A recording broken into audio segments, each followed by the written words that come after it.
दिया है। दूसरा क्वालिटी जो कि बहुत ही इंपॉर्टेंट है और बहुत ज़्यादा यूज होता है, वो कहता है कि order of finite group is equal to order of its generator. क्या कहता है? If G is a finite cyclic group of order n and A be a generator of G, then order of A is equal to n। इसका proof जो है वो हमने एक section इसमें डिफाइन किया हुआ है, criteria for a i is equal to a j में। यदि हमने प्रूफ किया हुआ है, we know that if order of A is equal to K, then the subgroup generated by A has exactly K elements, and these K elements can be written as A0 is equal to A raised to the power n2 and A raised to the power K minus 1। ये total इसके K elements होंगे। ये हमने इसके proof के बीच में ये किया था। तो अब जो है हम इस रिजल्ट का यूज करके हम प्रूफ करेंगे कि यदि G फाइनाइट साइक्लिक ग्रुप है जिसका ऑर्डर n है और A इसका जनरेटर है, तो A का ऑर्डर भी n ही होगा। ठीक है, let order of G is equal to n, A is equal to G, means G is the generator of A is the generator of G, and if possible, and let order of A is equal to K। तो हमें proof करना है n is equal to K। हमें show करना है, we need to say that n is equal to K। We need to show that n is equal to K। अब यदि if possible, यदि हम मान सकते हैं if possible, let n is not equal to K। यदि n K के बराबर नहीं है, तो या तो n then either n less than K और n greater than K, ये दोनों में से कोई एक होगा। तो हम देखेंगे दोनों केस में कॉन्ट्राडिक्शंस आ जाएंगे। Case one if n is less than K, यदि n less than K होगा, then A has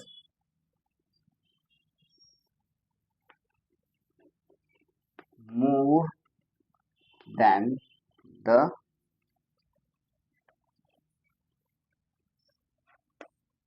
elements of G में n एलिमेंट है और A से जनरेट किया हुआ जो सब ग्रुप है उसमें K एलिमेंट है। तो ऐसा तो पॉसिबल ही नहीं है, क्योंकि G में जितने भी A से जो सब ग्रुप जनरेट होगा has more element than G, which is impossible, which is not possible, as order of A must be less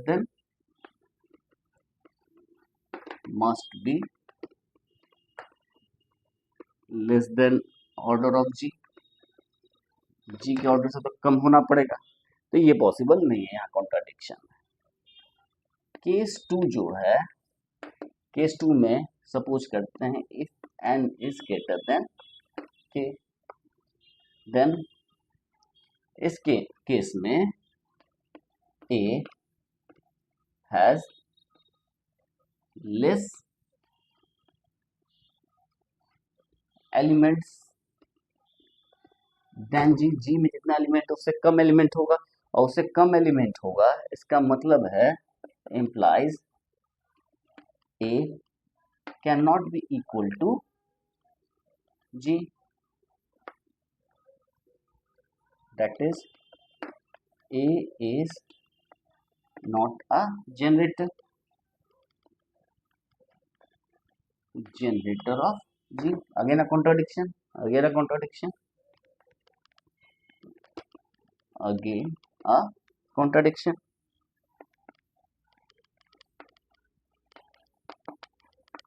ये फिर एक contradiction मिला, इसलिए हम क्या लिखेंगे, hence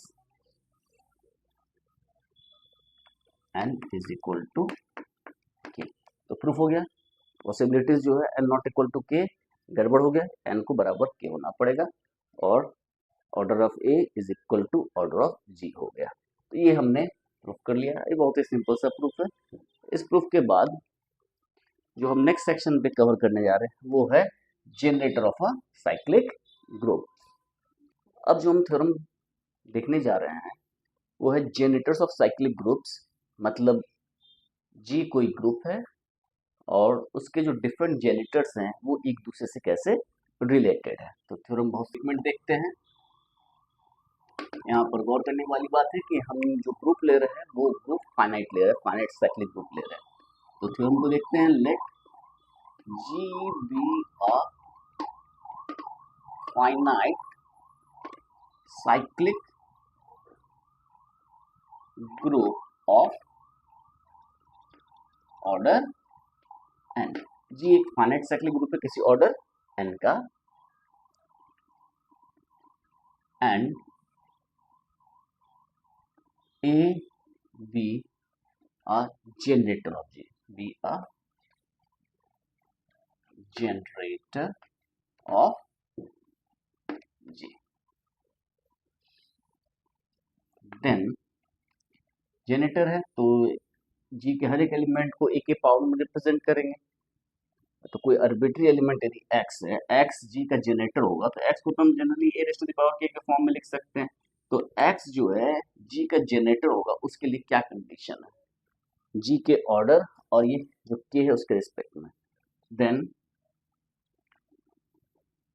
N element a raised to the power k be a generator of G if and only if GCD of nk is equal to 1। GCD of nk 1 होना चाहिए। तो इसका प्रूफ हम करते हैं। स्टेटमेंट तो बहुत सिंपल है कि a raised to the power k generator होगा G का कब, GCD of nk 1 हो जाए। इसके प्रूफ को हम देखते हैं। तो इसके प्रूफ के लिए हम एक रिजल्ट का यूज करेंगे और वो रिजल्ट है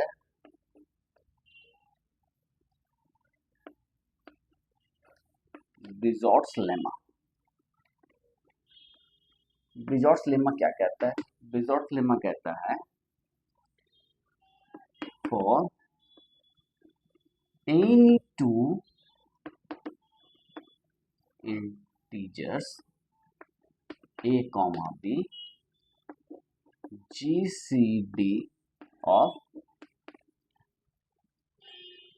a is equal to b, there exist integers s and t such that GCD of AB is equal to as plus B T. मतलब a और b कोई इंटीजर है तो उनके GCD को, यदि हम GCD को d मान लेते हैं तो GCD जो है d है, d को as और bt के फॉर्म में लिख सकते हैं। मतलब दो इंटीजर ऐसे s और t मिलेंगे such that d is equal to as plus bt हम लिख सकते हैं। तो बहुत ही इंपॉर्टेंट लेमा है जो कि हम बार बार यूज करेंगे।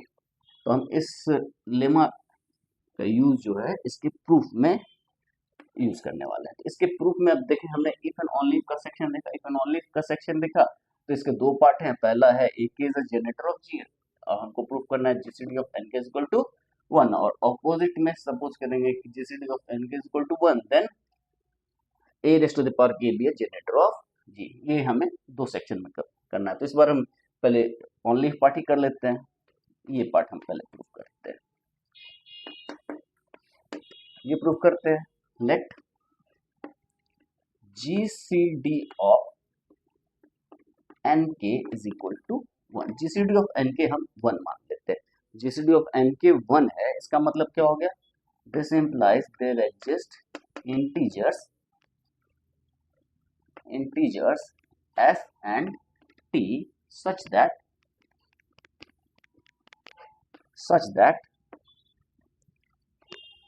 ns plus tk is equal to 1। इस इक्वेशन को हम 1 मान लेते हैं। तो ये तो बड़ा सिंपल सा है ना। ये बिजॉर्स लेमा के से हमें ये रिजल्ट मिला ना। हम a को हम क्या लिख सकते हैं, हम a को लिख सकते हैं a raise to the power 1, और 1 को हम लिख सकते हैं a raise to the power ns plus tk, और ns प्लस t को हम क्या लिख सकते हैं a raise to the power ns a raise to the power tk, और इसको हम क्या लिख सकते हैं, दिस इंप्लाइज a की वैल्यू क्या होगी, a की वैल्यू होगी a raise to the power ns को a raise to the power n raise to the power s, और इसको लिख सकते हैं a raise to the power k raise to the power t लिख सकते हैं। और ये वैल्यू जो है a raise to the power n is e, क्यों होगा, क्योंकि ऑर्डर ऑफ a जो है वो n होगा। अभी हमने प्रूफ किया है कि ऑर्डर ऑफ g और ऑर्डर ऑफ जनरेटर दोनों सेम होते हैं। g का ऑर्डर n है तो a का भी ऑर्डर n होगा। तो ये क्या होगा, e raise to the power s और a raise to the power k raise to the power t, यानी कि e raise to the power तो e ही हो जाएगा, और ये होगा a raise to the power k t। तो e से ऑपरेट करेंगे तो हमारे पास रिजल्ट क्या आएगा, वापस सेम ही रहेगा। इस थ्योरम को हम लोग रिमूव करते हैं। अब आगे देखते हैं, this implies a is equal to a raise to the power k raised to the power t, where t is some integer, कोई इंटीजर है। इसका मतलब क्या हो गया कि a जो है वो a raise to the power k से सब ग्रुप जनरेट होगा उसके अंदर बिलोंग कर रहा है। जब a इसके अंदर बिलोंग कर रहा है तो a का हर एक पावर इसके अंदर बिलोंग करेगा, क्योंकि ये ग्रुप है तो इसका हर एक पावर बिलोंग करेगा। इसका मतलब g is a subset of a raise to the power k, और चूंकि a के g में बिलोंग करता है तो ये भी इसका सबसेट हो जाएगा। This implies g is equal to a raise to the power k, and this implies a raised to the power k is a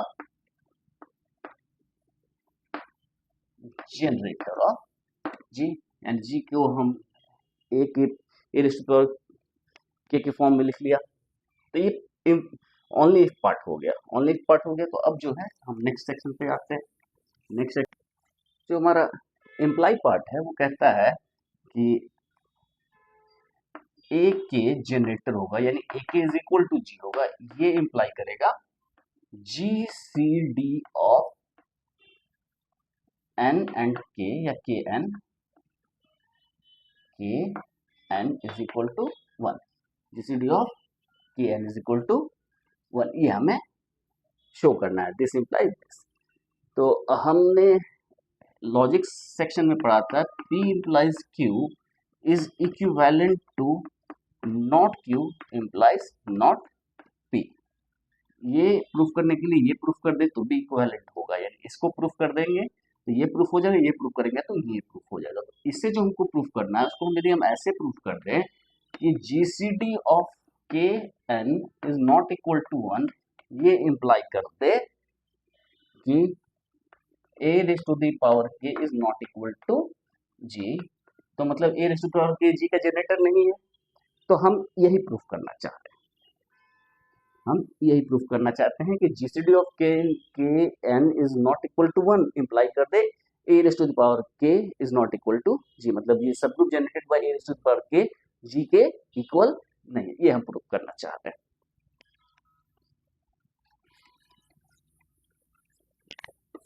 तो हम सपोज करते हैं late GCD of nk is equal to d and which is greater than 1, मतलब 1 नहीं है, 1 से बड़ा है।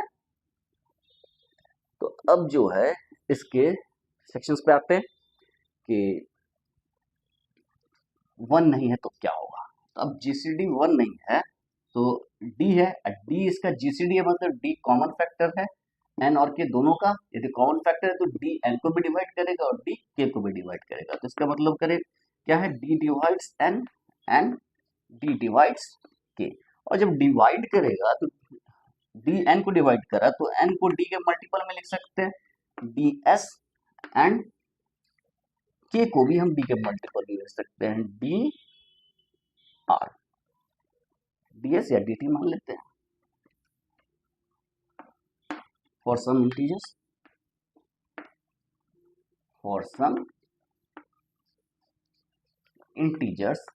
s and t।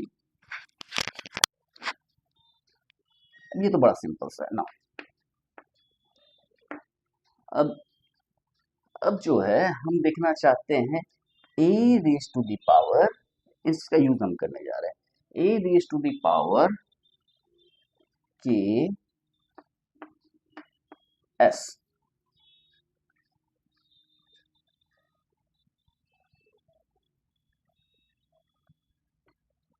हम a raise to the power k s को देखना चाहते हैं कि आखिर है क्या ये, इससे क्या परेशानी आ रही है।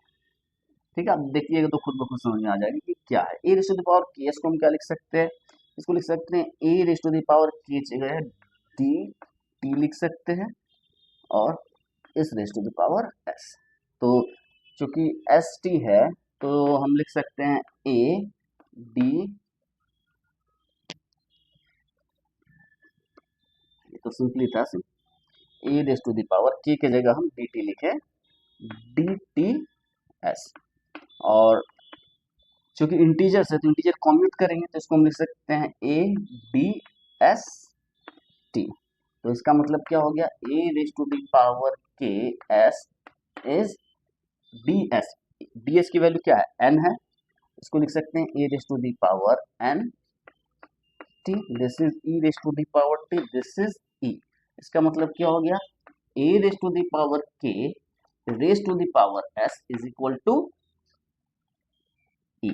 ये हमारे पास रिजल्ट आया और बड़ा सिंपल सा बहुत ही अच्छा रिजल्ट है ये। इस रिजल्ट का यूज हम करते हैं। इस रिजल्ट का यूज कैसे करते हैं देखिए, तो a raise to the power k raise to the power s is equal to e. ठीक है, तो इसका मतलब क्या होगा, this implies order of a raise to the power k must be less than s, less than equal to s. A raise to the power k का जो order है वो एस या एस से छोटा होगा, क्योंकि हम जानते हैं least positive integer n greater than n, such that a raise to power n is equal to e order होता है। तो एस जो है वो पॉजिटिव इंटीजर है, यहाँ पर हमने क्या देखा है, n is equal to d s. ठीक है, डी 1 है, एन पॉजिटिव है, एस को भी पॉजिटिव होना पड़ेगा और एस जो है वो एन से छोटा भी होगा क्योंकि डी 1 के इक्वल नहीं है, तो एस जो वो एन के बराबर नहीं होगा। Where s is greater than 0, 0 भी नहीं होगा क्योंकि डी 0 नहीं है और डी 0 नहीं है, एन 0, तो एस कैसे 0 होगा, लेस देन एन और एन से छोटा होगा। इसका मतलब है this implies a raise to the power k का ऑर्डर जो है वो लेस देन एन होगा, less than equal to s है और एस एन से छोटा है, इसका मतलब order of a raise to the power k is less than n. और हमने देखा कि सब कोई भी एलिमेंट जो है वो जनरेटर होगा, उसके लिए क्या कंडीशन है कि उसका ऑर्डर एन के इक्वल होगा। This implies a raise to the power k is not a generator of g. तो हमने प्रूव कर दिया और इस तरह से हमारा ये रिजल्ट प्रूव हो गया। तो रिजल्ट बहुत ही इंपॉर्टेंट है। इस रिजल्ट का यूज है कि कोई भी हमारे पास कोई भी साइक्लिक ग्रुप दिया हुआ है, यदि फाइनाइट साइक्लिक ग्रुप है तो उसके सारे जनरेटर्स को हम फाइंड आउट कर सकते हैं। फॉर एग्जांपल जैसे Z9 की बात करते हैं। Z9 में Z9 और एडिशन मॉडुलो 9, इस ग्रुप के एलिमेंट्स क्या है? 0 1 2 अप टू 8, 9 से छोटा। और हमारा एडिशन मॉडुलो 9 है, ये साइक्लिक ग्रुप है, ये हम पहले देख चुके हैं। तो इसके जनरेटर्स हमें फाइंड आउट करना है। एक जनरेटर तो हमें पहले से पता है कि वन जनरेटर है, वन जो है वो जनरेट कर रहा है Z9 को, और वन जनरेट कर रहा है तो वन का power k is a generator is equal to Z9 if and only if GCD of k, 9 is equal to 1, GCD of k, 9 is equal to 1, तभी इसके जनरेटर्स होंगे, तभी ये इसके जनरेटर्स होंगे। तो अब जो है इसके जनरेटर्स होने के लिए GCD क्या होना चाहिए? k और 9 का 1 होना चाहिए। तो GCD k 9 का 1 होना चाहिए, मतलब k 9 के को प्राइम होना चाहिए, विच इज phi n। मतलब इसके एलिमेंट्स कौन कौन से होंगे? k की पॉसिबल वैल्यूज क्या हो जाएगी? एक तो 1 होगी, उसके बाद क्या होगी? 2 और 9 का GCD 1 है, 2 होगा। 3 9 का GCD 3 है, नहीं होगा, 1 नहीं है। 4 9 का फिर 4 भी हो जाएगा, 5 भी होगा, 6 नहीं होगा, 7 होगा, 8 होगा। तो टोटल इसके कितने जनरेटर्स हो गए? 6 जनरेटर्स हो गए। तो टोटल इसके जनरेटर्स कितने हो गए? 6। 1 2 4 5 7 और कौन कौन से हो गए? तो 1 का पावर 1 विच इज 1, 1 का पावर 2 विच इज 2, 1 का पावर 4 विच इज 4, 1 का पावर 5 विच इज 5, 1 का पावर 7 विच इज 7 एंड 1 का पावर 8 विच इज 8। तो इसके जनरेटर्स ये हो गए। और हम इसमें कितने एलिमेंट्स हैं ये हमने आपको पहले ही बताया कि ये UN के जैसा मिलता जुलता है। तो इसमें कितने एलिमेंट्स होंगे? 5 9, 5 9 क्या हो गया? 9, और इसको डिवाइड करने वाला जनरेटर क्या है? 1 माइनस 1 अपॉन 3, यानी कि 9 इंटू 2 अपॉन 3, 3 3 जा 9, टोटल 6 जनरेटर्स होंगे। तो कोई भी साइक्लिक ग्रुप है, यदि कोई साइक्लिक ग्रुप है जिसका ऑर्डर n है, तो उसके जनरेटर्स कितने होंगे? 5 n is equal to number of generators. तो हम एक रिजल्ट छोटा सा लिख सकते हैं। रिजल्ट क्या है?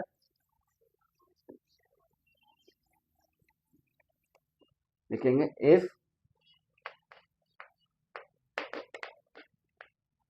if order of G is equal to n and G is cyclic, then number of generators of G is equal to Euler function phi n, और phi n की वैल्यू तो हमने पहले देखा है, n product p divides n 1 minus 1 upon p, p is a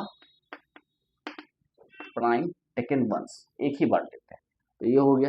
तो ये हमने ये देख लिया जनरेटर्स क्या होते हैं। किसी भी साइक्लिक ग्रुप जो फाइनाइट साइक्लिक ग्रुप है उसके जनरेटर्स कौन कौन से हैं वो भी हम फाइंड आउट कर सकते हैं।